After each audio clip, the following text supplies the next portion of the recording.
Hello, and welcome to today's presentation for Best Practices in Age-Appropriate Transition Assessments. My name is Desmond Royal, and I am a part of the FCS Transition Service Team. This is our agenda today. We will do our best to adhere to these timeframes. Please take a few seconds to review the agenda for yourself. Our learning targets for today are: participants will be able to conduct age-appropriate transition assessments. Participants will understand the importance of administering transition assessments. And participants will understand the importance of student involvement. Lastly, before we get started on our learning, take a moment to read over our norms and choose which norm you personally want to focus on today. What is a transition assessment? A transition assessment is an ongoing process of collecting data on the student's strengths, needs, preferences, and interests as they pertain to their employment, educational, independent living goals upon graduation. The data is the foundation for the development of post-secondary goals in the transition components of the individual's education plan. They can be formal or informal and can take the form of paper and pencil or an electronic assessment.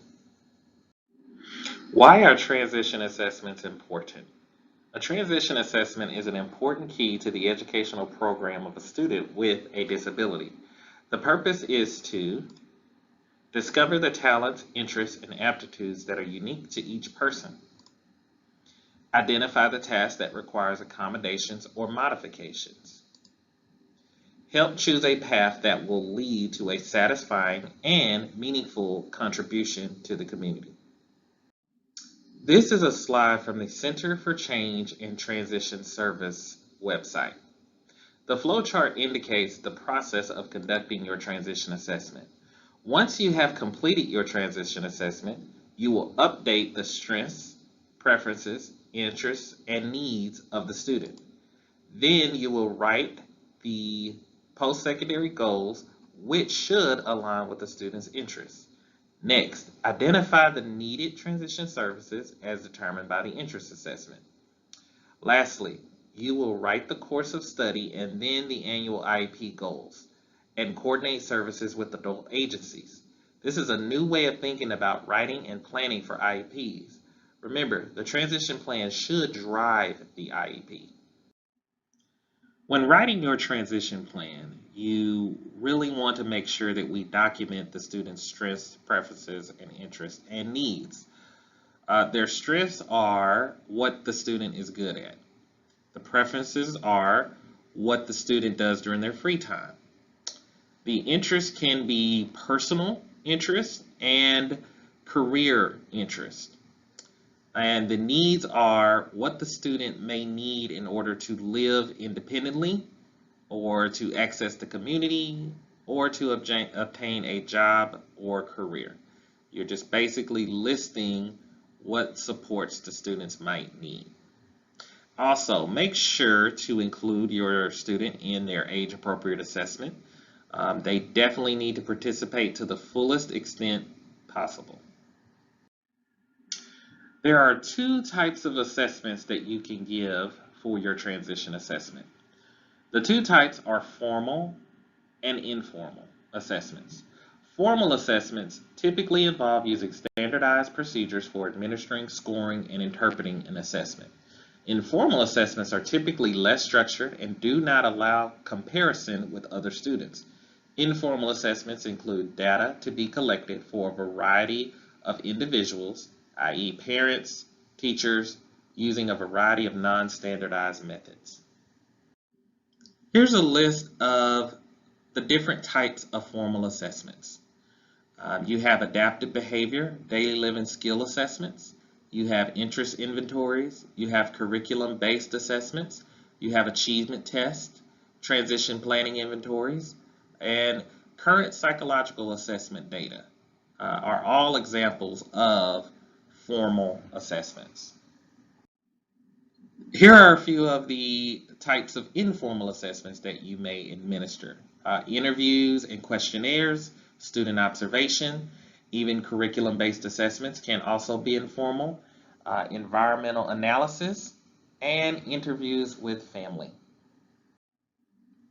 Here in Fulton, you might be familiar with the fact that we have an ID population and we have an IRR population. These two populations vary in different needs and abilities. Therefore, here's an example of a few assessments that you can do for the ID population. You can do a pictorial interest survey, parent transition survey, Brigance transition skills inventory. Those are just a few of the assessments that you can use for the ID population. For the IRR population, you can use a career decision-making guide. You can use independent living assessments. Youth Science is really good, and Career One Stop is one of my favorites, and so on and so forth. Remember, some non-examples are student work samples, report card grades, and progress reports. So these are a few examples that you can use for the different populations here in Fulton.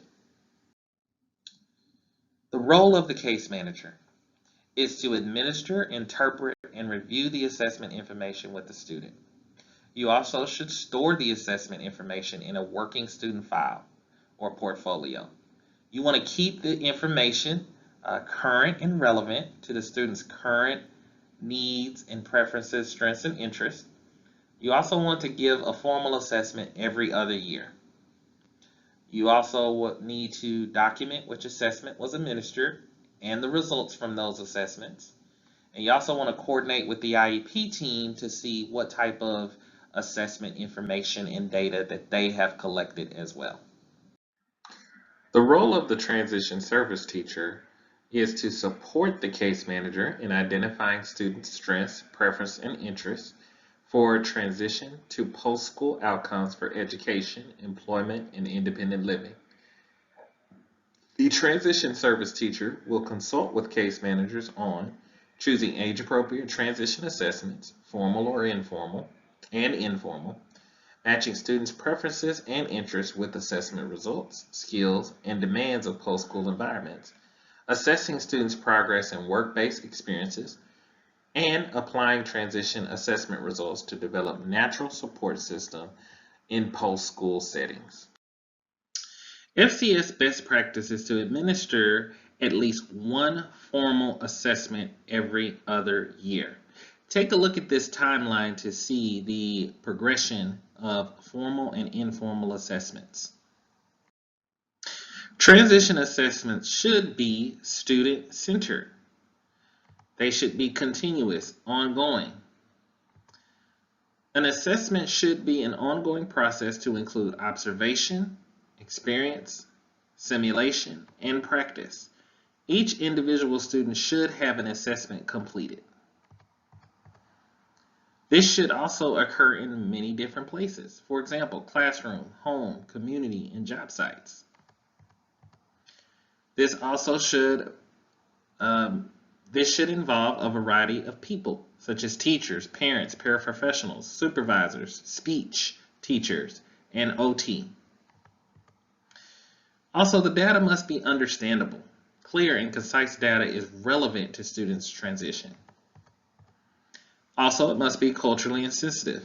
Think about students who have English as a second language. What type of assessments can you give for them? And what type of supports do they need in order to take those assessments? Here are some additional assessment best practices. Be sure to complete your assessments well in advance to give yourself enough time to get the results needed and to collect the correct and appropriate data. Discuss the results with the student. Let the student decide how they will work toward their goals. Make sure your assessment gives you good data. Choose additional assessments to get the data you need. Utilize results from other assessments, such as from GBRA, the ASVAB, CTAE courses, etc. Complete assessments every year. As students grow and change, so will their preferences, strengths, and interests. Be sure to update this section every year with new information. Some things will stay the same and some will change, but be sure to update the students' current preferences, strengths, and interests at every single annual IEP. Here's a quick little video on how to document the transition assessment in Infinite Campus.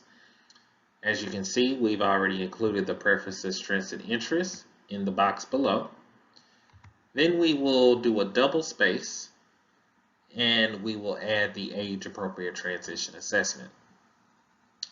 This is very key that you document the results from your assessment, that you name the assessment, and that you include the date of the assessment. This is how you should do this in Infinite Campus. In the next few slides, we're going to go over a few frequently asked questions. Starting with this one. I have a student that is having trouble picking a career from the assessments. What should I do? A few things you can think about doing is have the student narrow their choices down to 3 favorite careers. Then have them select from those 3. Also, you can inform them that it is okay to change their mind in the future. They are not stuck to a career choice. Also, encourage them to explore. Also, have them research different career choices. Our next question is, what type of assessment should I use for a student who is nonverbal or uses an alternate form of communication? Below we have 2 assessments for formal, which you can use the Truidity Photo Career Quiz. You can also use a Transition Skills Inventory, which asks a lot of different questions, and you score the student based on the skills and types of support they need with independent living skills. For your informal, you can do a pictorial interest survey, which shows a bunch of different jobs and pictures of jobs that people are doing, and the student selects those.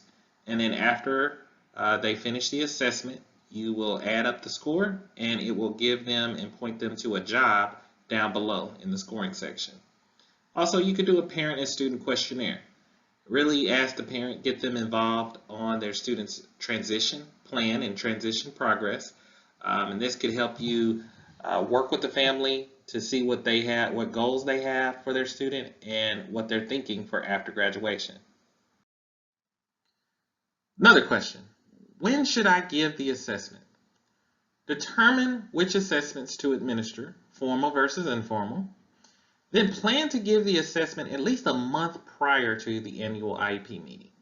You want to have plenty of time to give the assessments and get the data that you need in order to update the student's strengths, preferences, and interests.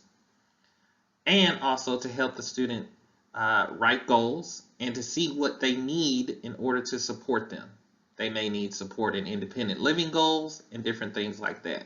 So give yourself a month in advance in order to write this IEP or to give the assessment. Use the assessment to update the student's preferences, strengths, and interests. Be sure to reach out to your transition service teacher that is assigned to your location and assigned to your school. This is the teachers that service your areas. They will also be able to provide you with transition assessment advice and also provide you with resources to support you with giving and administering your transition assessment to students. Here is the credits and reference page where you can find a lot of the assessments and items we use to create this PowerPoint. Please fill out this survey. We would love to hear your feedback, and thank you for participating in this presentation.